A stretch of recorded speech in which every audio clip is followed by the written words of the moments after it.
Hello guys, நான் அசோக் வெங்கடேஷ். நாம் இப்போது 195 டே சீரிஸ் தான் பார்த்துட்ருக்கோம். இன்றைக்கி டே 4. இன்றைக்கி உங்ககிட்ட நார்த் கொரியா பற்றி தாங்க பேச போகிறேன். நார்த் கொரியா உலகத்தில் இருக்கக்கூடிய one of the major dictatorship country அப்படின்னு சொல்லலாம். இதோடைய கேபிட்டல் சிட்டி பியாங்யாங். இதோடைய டோட்டல் ஏரியா 1,20,538 கிலோமீட்டர் ஸ்கொயர். இதோடைய பிரசிடென்ட் ஆப்வியஸாக நம்ம எல்லாருக்கும் தெரிஞ்ச நம்ம தலைவன் கிம் ஜாங் அண்ட் இவங்க பேசக்கூடிய லாங்குவேஜ், இவங்க நாட்டில் இருக்கக்கூடிய அஃபிஷியல் லாங்குவேஜ் கொரியன். இவங்க நாட்டுடைய டோட்டல் பாப்புலேஷன் 2024 கணக்குப்படி இவங்க நாட்டுடைய டோட்டல் பாப்புலேஷன் 2,62,98,666 பேர் வாழ்ந்துட்டு இருக்காங்க. இவங்களுடைய ஜிடிபி 2019 கணக்குப்படி இவங்களுடைய ஜிடிபி $16 பில்லியன். ஆப்வியஸாக நம்ம இந்தியாவுடைய கணக்குப்படி பார்த்தோன்னு வச்சுக்கோங்களேன், இந்தியன் ருபீஸோட கணக்குப்படி பார்த்தோன்னு வச்சுக்கோங்களேன், 1,36,629 கோடி இந்தியன் ருபீஸ் அவங்களுடைய டோட்டல் ஜிடிபி. அவங்களுடைய பெர் கேபிட்டா $640, நம்ம இந்தியன் ருபீஸில் 54,651 இந்தியன் ருபீஸ், 51 இந்தியன் ருபீஸ். அதான் அவங்களுடைய தலா வருமானம். இவங்களுடைய கரன்சி பேர் கொரியன் பீப்புள் வான். இதான் இவங்களுடைய கரன்சி பேர். அடுத்து இவங்களுடைய எக்கானமி பற்றி பார்த்தோம்னா, இவங்க அங்கே எந்தெந்த பொருள் உற்பத்தி செஞ்சு அதை எக்ஸ்போர்ட் பண்ணுறாங்க அப்படின்றத பற்றி நான் இப்போ உங்களுக்கு சொல்கிறேன். அவங்க எக்ஸ்போர்ட் பண்ணுற goods, watch components, iron alloys, beauty products, tungsten, refine petroleum, electricity, இது எல்லாமே அவங்க உற்பத்தி செஞ்சு ஏற்றுமதி செய்கிறாங்க. வாட்ச் காம்போனன்ட்ஸ் மீன்ஸ் வாட்ச் தயாரிக்கிறதுக்கு செய்யக்கூடிய உதிரி பாகங்கள், இதெல்லாம் தயாரித்து அவங்களுடைய பார்ட்னர்ஷிப் கண்ட்ரிக்கு ஏற்றுமதி செய்கிறாங்க. அயன் அலாய்ஸ் மீன்ஸ் இரும்பு கலவைகள். பியூட்டி ப்ராடக்ட்ஸ் உங்களுக்கு தெரியும். டங்ஸ்டன்னா கம்ப்யூட்டர் தயாரிக்கிறதுக்கு, எலக்ட்ரானிக்ஸ் ஐட்டம் தயாரிக்கிறதுக்கு, ஃபேன் தயாரிக்கிறதுக்கு, லைட் தயாரிக்கிறதுக்கு யூஸ் பண்ணக்கூடிய ஒரு கெமிக்கல் எலிமெண்ட் தான் டங்ஸ்டன். இவங்க ஏற்றுமதி செய்யக்கூடிய மேஜர் கண்ட்ரிஸ் சைனா, நைஜீரியா. ஆஃப்ரிக்காவில் இருக்கக்கூடிய நைஜீரியா ப்ளஸ் சைனா நம்ம உங்களுக்கு எல்லாத்துக்கும் தெரியும். அந்த நாடுகளுக்கு, இந்த 2 நாடுகளுக்கும் இவங்க ஏற்றுமதி செய்கிறாங்க. அடுத்து இவங்க இறக்குமதி செய்கிறது ஒரு வருஷத்துக்கு $2.4 பில்லியன். 2023 கணக்குப்படி இவங்க இம்போர்ட் பண்ணுற பொருளினுடைய மொத்த அளவு $2.4 பில்லியன். இவங்க ஒரு வருஷத்துக்கு இறக்குமதி செய்கிறாங்க. இவங்க இம்போர்ட் பண்ணுற goods, cloth, soybean oil, rice, rubber tyres, வீட் ப்ராடக்ட்ஸ் இது எல்லாமே அவங்க இம்போர்ட் பண்ணுறாங்க. மெயினாக அவங்க இம்போர்ட் பார்ட்னராக இருக்கிறது ரஷ்யாவும் சைனா தான். ஆப்வியஸாக நம்ம எல்லாருக்கும் தெரியும், Russia, China plus north Korea இவங்க 3 பேரும் க்ளோஸ் ஃப்ரெண்ட்ஸ் அப்படின்றது.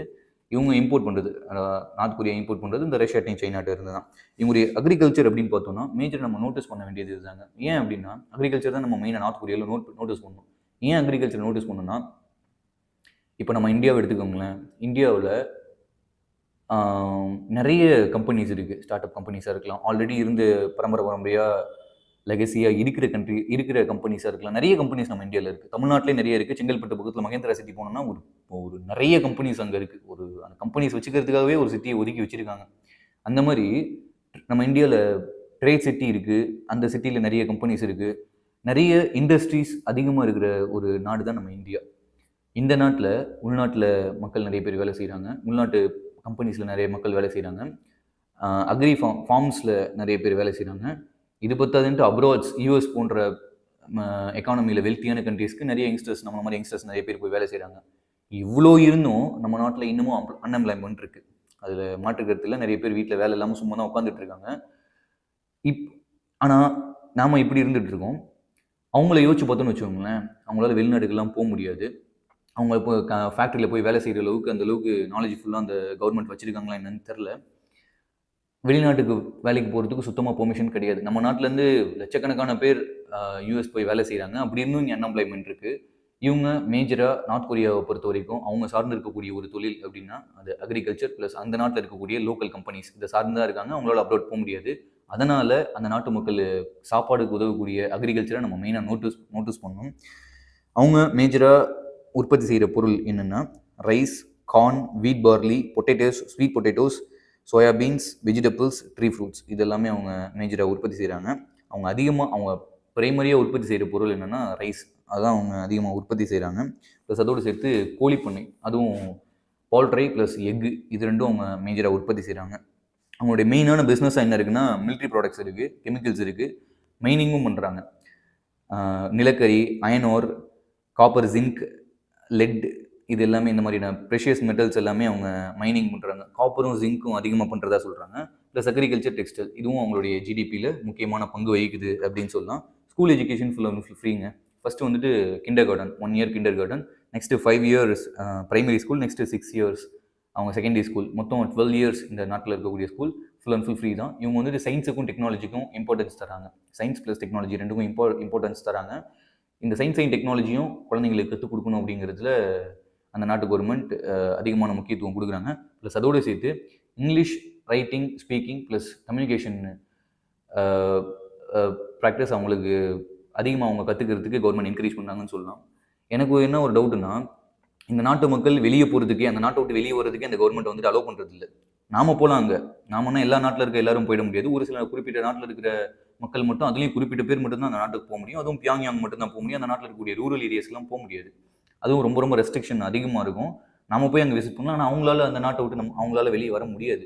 இப்படி இருக்கும்போது இவங்க யாருக்கிட்ட போய் பேச போகிறாங்க, யாருக்கிட்ட கம்யூனிகேட் பண்ண போகிறாங்க, இங்கிலீஷ் யாருக்கிட்ட கம்யூனிகேட் பண்ண போகிறாங்க அப்படின்றது எனக்கு மேஜராக இருக்கக்கூடிய ஒரு டவுட்டு. உங்களுக்கு அதுக்கு அந்த டவுட்டுக்கு பதில் தெரிஞ்சுன்னா எனக்கு கமெண்ட்டில் சொல்லுங்கள். ஏன்னா அந்த நாட்டை பொறுத்த வரைக்கும், நார்த் கொரியா கவர்மெண்ட்டை பொறுத்த வரைக்கும், அந்த நாட்டு மக்கள் வெளியில் இருக்க நாடுகளுக்கு போய் வேலை செய்கிறத கவர்மெண்ட் என்கரேஜ் பண்ணுறதே கிடையாது. ஃபுல் அண்ட் ஃபுல் டிஸ்கரேஜ் தான் பண்ணுறாங்க. அவங்களுக்கு சுத்தமாக விருப்பம் கிடையாது. நாட்டு மக்களை வெளியே அனுப்புறதுல சுத்தமாக விருப்பம் கிடையாது. அதனால் அந்த நாட்டு மக்களை உள்ளே வச்சுருக்காங்க. இப்படி இருக்கிற சுச்சுவேஷனில் இவங்க எப்படி வெளிநாட்டுக்கு போய் இங்கிலீஷ் பேசுவாங்க, இங்கிலீஷ் கம்யூனிகேஷன் பண்ணுவாங்க அப்படின்றது எனக்கு பர்சனலாக தெரியல. ஆனால் அந்த நாட்டு கவர்மெண்ட் அதை தான் என்கரேஜ் பண்ணுறாங்க. இங்கிலீஷ் பேசுறதுக்கும், இங்கிலீஷ் எழுதுறதுக்கும், இங்கிலீஷ் கம்யூனிகேஷன் நல்ல வெல்த்தியாக பண்ணுறதுக்கும் அந்த நாட்டு கவர்மெண்ட் என்கரேஜ் பண்ணுறாங்க. இந்த கேள்வி உங்களுக்கு பதில் செஞ்சுன்னா தயவு செஞ்சு கமெண்ட்டில் சொல்லுங்கள்.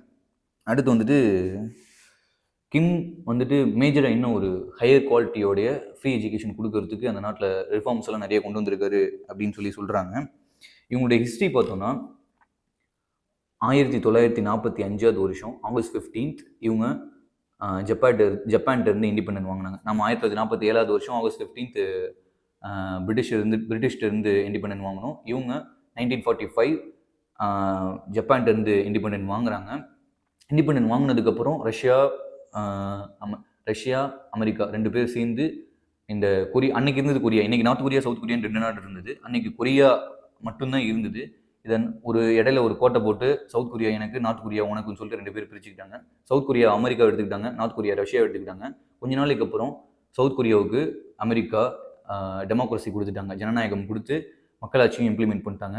ஆனால் ரஷ்யா டிக்டேட்டர்ஷிப் இந்த கண்ட்ரிக்கு கொடுத்துட்டாங்க, நார்த் கொரியாவுக்கு டிக்டேட்டர்ஷிப் கொடுத்துட்டாங்க. இன்றைக்கி அந்த நாட்டில் இருக்கக்கூடிய 2.5 கோடி மக்கள் வெளி உலகம்னா என்னன்னே தெரியாமல், இன்டர்நெட் இல்லாமல், வெளியில் இன்டர்நேஷ்னல் கால்ஸ் பேச முடியாமல், சாப்பாட்டுக்கே ரொம்ப கஷ்டப்பட்டுட்டு, நிறைய கிராமங்களில் எலக்ட்ரிசிட்டி கூட இல்லாமல் இன்னும் நிறைய மக்கள் அந்த நாட்டில் கஷ்டப்பட்டுட்டு இருக்காங்க. இப்படி அவங்க இருக்கிறதுக்கு ஒரு முக்கியமான காரணம் யாருன்னு என்ன கேட்டிங்கன்னா நான் ரஷ்யாவை சொல்லுவேன். நீங்கள் யாரை நினைக்கிறீங்கன்றதை கமெண்ட்டில் சொல்லுங்கள். அதனால் இந்த நாட்டுடைய ஹெல்த் கேர் பார்த்தோம்னா மெயினாக நம்ம நோட்டீஸ் பண்ண வேண்டியது தாங்க. இந்த நாட்டில் ஹெல்த் கேர் வந்துட்டு சுத்தமாக சரியில்லை. இந்த நாட்டுடைய கேபிட்டல் சிட்டி பியாங்யாங்கில் 2-3 ஹாஸ்பிட்டல்ஸ், கவர்மெண்ட் ஹாஸ்பிட்டல்ஸ் இருக்குது. இதுவும் ஃபுல் அண்ட் ஃபுல் ஃப்ரீ தான். ரூரல் ஏரியாஸில் பெருசாக ஹாஸ்பிட்டல்ஸ் இருக்கிறது இல்லை. இதனால் அந்த நாட்டுடைய குழந்தைகளும் அந்த நாட்டுடைய பெண்களும் பெரிய அளவில் பாதிக்கப்படுறாங்க. நோய்வாய்ப்பட்டு அது சரியாகாமல் பெரிய அளவில் பாதிக்கப்பட்டு இருக்காங்க அப்படின்னு சொல்லிட்டு நிறைய குற்றச்சாட்டுகள் வந்திருக்கு. இஸ் தேர் எனி எமர்ஜென்சி, ஏதாவது ஒரு எமர்ஜென்சினா கூட அந்த நாட்டு மக்கள் ஹாஸ்பிட்டலைசேஷன் சரியாக கிடைக்காம கஷ்டப்படுறாங்க. அதுவும் இல்லாமல் எங்கேயாவது ஒரு மூலையில் ஏதாவது ஒரு ஹாஸ்பிட்டல், கவர்மெண்ட் ஹாஸ்பிட்டல் இருந்தாலும் கூட அங்கே போனோன்னா அங்கே ப்ராப்பரான இன்ஃப்ராஸ்ட்ரக்சர் இருக்கிறதுல, ஒரு எமர்ஜென்சி ஒரு பாம்பு கடிச்சிச்சுன்னா கூட ஆன்டிவெனமஸ் அங்கே இருக்கிறது இல்லை, அந்த ஹாஸ்பிட்டல் இருக்கிறது இல்லை. அடிப்படையான இன்ஜெக்ஷன், அடிப்படையான மருந்துகள் இல்லாமல், ஒரு போர்வை, ஒரு ப்ராப்பர் இன்ஃப்ராஸ்ட்ரக்சர், ஒரு பெட்டில் அட்மிட் ஆகிறோன்னா ஒரு ப்ராப்பர் போர்வை, தலையின கூட இல்லாமல் நிறைய பேஷண்ட் அந்த நாட்டில் கஷ்டப்பட்டு இருக்காங்க அப்படின்றது தான் ஒரு நிதர்சனமான உண்மை. இதனால் ரூரல் ஏரியாஸில், கிராமங்களில் ப்ளஸ் அர்பன் ஏரியாஸ்லையும் ஒரு சில ஏரியாஸ்லையும் கூட நோய் தொற்றுகள் அதிகமாக மக்களை தொத்திட்டு இருக்கு அப்படின்றது தான் ஒரு யதார்த்தமான உண்மை. இந்த நாட்டில் வாழ பிடிக்காத சிட்டிசன்ஸ் அங்கேருந்து தப்பிச்சு போகணும் அப்படின்னு நினச்சாங்கன்னா அது ரொம்ப ரொம்ப கஷ்டங்க. அவங்களால தப்பிச்சு போக முடியாது. ஏன்னா பார்டரில் அந்த அளவுக்கு செக்யூரிட்டி இருப்பாங்க. உலகத்திலேயே 4வது பெரிய ஆர்மி கொண்ட ஒரு நாடு நார்த் கொரியா. அமெரிக்காவுக்கு அப்புறம், சைனாவுக்கு அப்புறம், இந்தியாவுக்கு அப்புறம் பெரிய ஆர்மி நார்த் கொரியாட்ட தான் இருக்குது. இவங்களை கிராஸ் பண்ணி அந்த நாட்டிலேருந்து தப்பிச்சு போகணும் அப்படிங்கிறது நடக்காத காரியம். ரொம்ப கஷ்டப்பட்டு தான் ஒரு சில பேர் தப்பிச்சு வந்திருக்காங்க. அதில் 2 பேர்த்தோட ஹிஸ்ட்ரி உங்களுக்கு நான் சொல்கிறேன். ஒரு அம்மா, ஒரு பொண்ணு 2 பேர் சேர்ந்து நார்த் கொரியாவுடைய நார்த் பார்டரில் கிராஸ் பண்ணி சைனாக்குள்ளே போயிடுறாங்க. சைனாக்குள்ளே போய் அங்கே ஒரு சர்ச்சில் தங்கியிருக்காங்க. ஒரு 1.5 வருஷம் 2 வருஷம் கிட்ட அங்கே தங்கியிருக்காங்க. அதுக்கு மேலே அங்கே இருக்கிறது நல்லதுக்கு இல்லை, ஆபத்து அப்படின்னு யோசிச்சு அங்கேருந்து மங்கோலியா போய், மங்கோலியாவிலேருந்து சவுத் கொரியாவில் இருக்கக்கூடிய சியோனுக்கு வந்துடுறாங்க. ஏன் சைனாவில் இருக்கிறது ஆபத்து அப்படின்னா, சைனாவும் சரி, ரஷ்யாவும் சரி, நார்த் கொரியா கூட நல்ல க்ளோஸில் இருக்கக்கூடிய ஃப்ரெண்ட்ஸ். இவங்க ஒருவேளை சைனீஸ் கவர்மெண்ட் கிட்ட மாட்டிக்கிட்டாங்க அப்படின்னா திருப்பி நார்த் கொரியாவுக்கே அனுப்பிச்சு விட்ருவாங்க. அந்த 2 பேரும் திருப்பி நார்த் கொரியாவுக்கே வந்தாங்கன்னா அவங்கள நார்த் கொரியா கவர்மெண்ட் சுட்டு கொண்டுருவாங்கன்றது தான் எதார்த்தம். அதனால் அங்கேருந்து மங்கோலியா ஹெல்ப் பண்ணுவாங்க. மங்கோலியா அவங்களுக்கு ஹெல்ப் பண்ணி அங்கேருந்து சவுத் கொரியாவுக்கு அமுச்சு வச்சிருக்காங்க.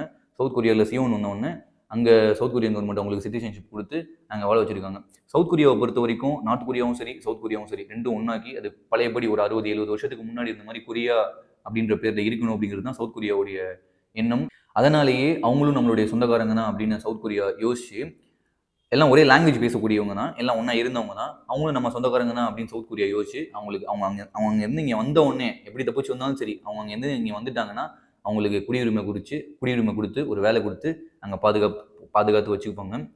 ரெண்டாவது இன்னொருத்தர் நார்த் கொரியாவுடைய சதர்ன் பார்டர்லேயே ஒருத்தர் ஆர்மியை கிராஸ் பண்ணி பார்டர்லேருந்து காம்பவுண்ட் வால் ஏறி குதிச்சு உள்ளே வந்திருக்காரு.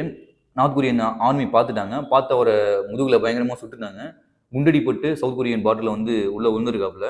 சவுத் கொரியன் ஆர்மி அவரை ஐடென்டிஃபை பண்ணி கண்டுபிடிச்சி ஹாஸ்பிட்டலில் கொண்டு போய் சேர்த்து அவருக்கு சர்ஜரி பண்ணி அவருக்கு தேவையான எல்லா ஹெல்ப்பும் அந்த சவுத் கொரியன் கவர்மெண்ட் செஞ்சு அவருக்கு சிட்டிசன்ஷிப் கொடுத்து அந்த நாட்டில் இப்போவும் வாழ வச்சுட்டு இருக்காங்க. நார்த் கொரியாவில் தண்டனைகள் ரொம்பவே கடுமையாக இருக்குங்க. யார் அந்த நாட்டிலேருந்து தப்பிச்சு வந்தாலும் சரி இல்லை அந்த நாட்டு கவர்மெண்ட்டை எதிர்த்து பேசினாலும் சரி அவங்களுக்கு தண்டனைகள் ரொம்பவே கடுமையாக இருக்கும். கிங் ஜாம் அண்ணை பற்றியும் சரி கவர்மெண்ட்டை பற்றியும் சரி யாரும் அந்த நாட்டில் எதிர்த்து பேசவே கூடாது. அப்படி பேசினாங்கன்னா வாழ்நாள் முழுக்க அவங்க கொத்தடிமையாக ஜெயிலில் இருக்கணும். ஒரு நாளைக்கு 12-16 மணி நேரம் கிட்ட வேலை செய்யணும். அல்லது அவங்க பேசினவுடனே ஆர்மி சுட்டு கொண்டாலும் கொண்டுருவாங்க. அந்தளவுக்கு ரொம்ப கடுமையான ஒரு பேச்சுரிமை இல்லாத ஒரு அரசாங்கம் நார்த் கொரியாவில் இருக்குது. ரொம்பவே காமெடியான ஒரு விஷயம் என்னென்னா அந்த நாட்டில் எலெக்ஷன் இருக்குங்க. அந்த எலெக்ஷனில் ஒரே ஒருத்தர் தான் நிற்பார். கிங் ஜாம் அண்ணு மட்டும் தான் நிற்பார். எல்லா மக்களும் கண்டிப்பாக 100% ஆஃப் த மக்களும் கண்டிப்பாக போய் ஓட்டு போடணும். கிங் ஜாம் உன்னுடைய முகம் மட்டும்தான் இருக்கும், அவருக்கு தான் ஓட்டு போடணும். அந்த நாட்டில் மக்கள் எல்லாருமே பெருசாக பார்க்குற கடவுளாக மதிக்கிற ஒரு ஆள் அப்படின்னா அது கிங் ஜாம் ஒன்று தான்.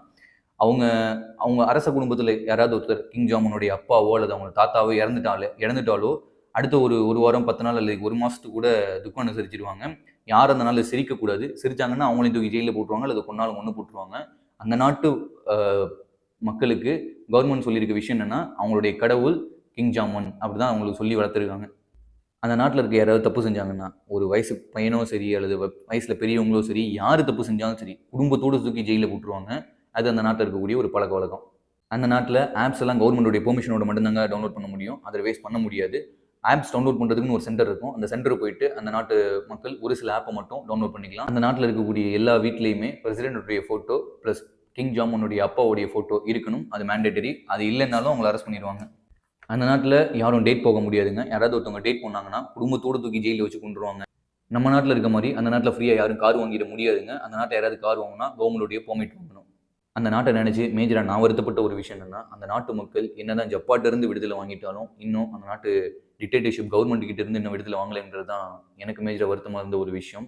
வெளிநாட்டில் இருக்கிற மக்கள் எப்படி வாழ்ந்துட்டு இருக்காங்க அப்படின்ற அடிப்படை அறிவு கூட அந்த மக்களுக்கு அந்த நாட்டு கவர்மெண்ட் கொடுக்காம ரொம்பவும் ஒரு கொத்தடிமையாக வச்சு அவங்கள வேலை வாங்கிட்டு இருக்காங்க அப்படின்றது தான் எனக்கு மேஜராக வருத்தப்பட்ட ஒரு விஷயம்.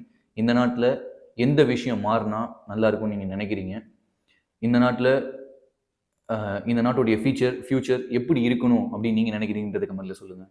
இந்த வீடியோ உங்களுக்கு பிடிச்சிருந்துச்சுன்னா லைக் பண்ணுங்கள், ஷேர் பண்ணுங்கள், அண்ட் நம்மளுடைய சேனலுக்கு சப்ஸ்கிரைப் பண்ணுங்கள். தேங்க்யூ ஃபார் வாட்சிங் this video. Have a great life.